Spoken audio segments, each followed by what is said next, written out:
Boa noite, seja bem-vindo ao canal Força Educação e essa noite nós vamos abordar um tema que tem muita frequência no Enem, né? A diferença entre organismos geneticamente modificados e transgênicos. E eu quero começar falando para vocês sobre o que vem a ser um organismo geneticamente modificado. Normalmente as pessoas imaginam que geneticamente modificado são todos aqueles organismos em que o homem inseriu algum gene diferente em uma determinada molécula do DNA ou do RNA de um ser vivo, seja vegetal ou animal. Pois bem, eu quero dizer para vocês que essa visão ela é equivocada. Por quê? Porque um organismo geneticamente modificado, ele pode ser modificado a partir do seu próprio fenótipo. E o que vem a ser o fenótipo? Tem a ver com as características visíveis. Portanto, um organismo modificado ele pode ser modificado simplesmente a partir de características sensoriais, sinestésicas até. Por exemplo, as raças dos cães, dos cachorros, por assim falar, elas foram definidas, elas foram domesticadas conforme os homens iam percebendo através dos séculos e séculos que uma determinada raça era mais pacífica, uma determinada raça era mais fiel, uma determinada raça era mais dócil.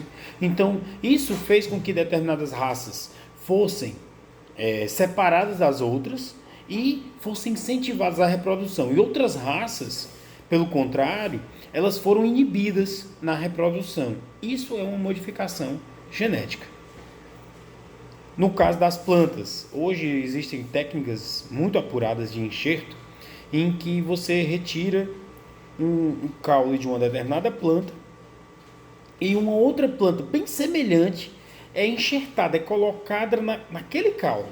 Há uma ligação de caule com caule e depois às vezes elas são amarradas, por vezes até mesmo com uma fita adesiva, que nós popularmente conhecemos como durex, e isso também provoca uma modificação genética nessas plantas.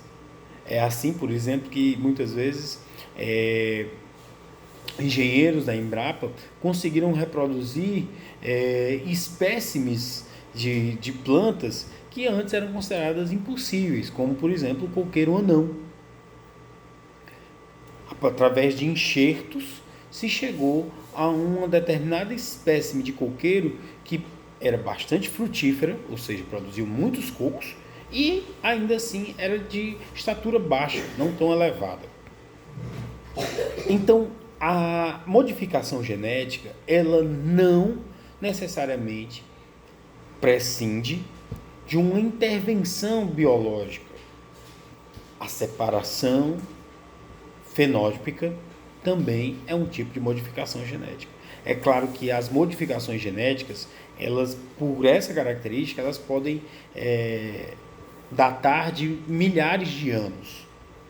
Sim, porque a agricultura, os seres humanos vêm separando as espécimes conforme o seu desejo, conforme o seu interesse, desde que foi desenvolvida a agricultura. E aí eu poderia citar o caso mais famoso de modificação genética, que aconteceu com a mostarda selvagem. A partir da mostarda selvagem, para quem gosta de ler a Bíblia, se fala muito do grão de mostarda, que é o menor dos grãos, pois a partir daquela mostarda que é falada na Bíblia, se chegou à produção de diversas outras espécimes de plantas, através dessa separação genética, essa separação fenótipica.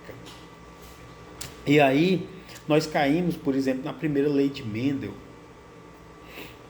que eu não vou entrar agora. Mas o que acontece com o grão de mostarda? A partir da mostarda propriamente dita, nós conseguimos produzir o brócolis, a couve-flor, a couve e ainda outras espécimes. Ou seja, a partir de um único exemplar, de uma única espécie de planta, se chegou a outras espécimes de planta através da separação fenótipica, que é uma modificação genética também, porque é um incentivo de um determinado espécime para que ele se reproduza e a inibição de outros espécimes ou outras características daquela mesma espécie. Falando nisso, eu acho muito importante a gente fazer, por exemplo, a separação entre o que é um organismo geneticamente modificado de um organismo transgênico. Quando eu falo em organismo transgênico, aí necessariamente nós estamos falando da intervenção laboratorial. Sempre que o ser humano intervém a partir da colocação, da inserção de RNA ou DNA em uma determinada célula, aí nós estamos produzindo um indivíduo transgênico, ou seja, que ele possui mais de um gene como código genético. É assim, por exemplo, que hoje são produzidas diversas espécimes de frutas que elas têm um aspecto mais saudável, elas são muito maiores. Só que ainda não se sabe o impacto ao certo do consumo desses vegetais na alimentação do ser humano de uma forma prolongada, de uma forma por anos, por exemplo. E isso é que causa uma série de impedimentos. Quando você vai no supermercado e lá tem na legenda produto orgânico, essa legenda ela não é clara. Um produto orgânico ele não necessariamente não é geneticamente modificado e muito menos ele seria um organismo. É assim que, por exemplo, um organismo transgênico que nós popularmente conhecemos seria a ovelha Dolly. A ovelha Dolly, que é um clone de uma outra ovelha, o primeiro clone de um animal pluricelular conhecido, ela não só seria considerada um organismo geneticamente modificado, mas mais do que isso, ela é um organismo transgênico. Por quê? Porque ela foi reproduzida a partir de células somáticas de um outro organismo vivo. É por isso que ela se desenvolveu mais depressa, ela envelheceu mais depressa também, porque a célula, o gene daquela célula que foi retirado, ela chega na célula final com a mesma idade. E isso fez com que a ovelha Dolly tivesse uma expectativa de vida muito reduzida. É bom lembrar que a experiência da ovelha Dolly é a primeira experiência para clonagem de organismos pluricelulares, propriamente de animais. Hoje em dia já tem outros exemplos, tá bom? Então, só para complementar, organismos geneticamente modificados necessariamente não são transgênicos, mas todo organismo transgênico é um organismo geneticamente modificado, tá ok? Espero que essa dica ajude aí no Enem, para quem está estudando.